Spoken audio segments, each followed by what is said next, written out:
In this tutorial, I'm going to show you how to calculate percentage changes. So the real world application for this is, for example, if you're calculating year-over-year growth or quarter-over-quarter growth, week-over-week growth, whatever it is, period over period that you are looking at, this is the way to calculate it. So there's two ways that you can do it. I have written them down here for you. Let's make this bigger so you can see better. So the first way to do it, you do the new minus the old. So the new, by new I mean the new number minus the old number divided by the old.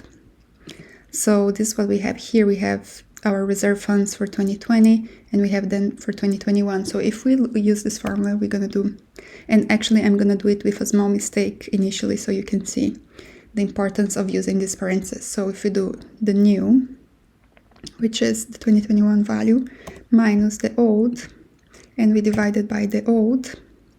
You see, I'm doing this without the parentheses, and I do not want this autofilled. And you see that this number does not make sense.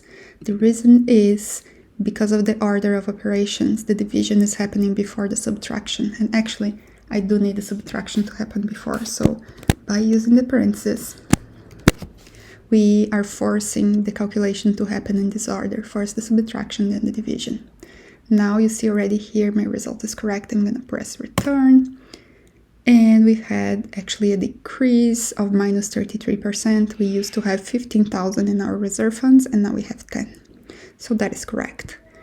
The same thing to do the same calculation and not risking forgetting the parentheses and making a mistake is just to do new divided by old minus 1.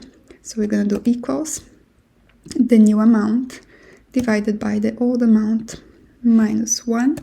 Here we don't need the parentheses because the order of the calculation is that the division happens first.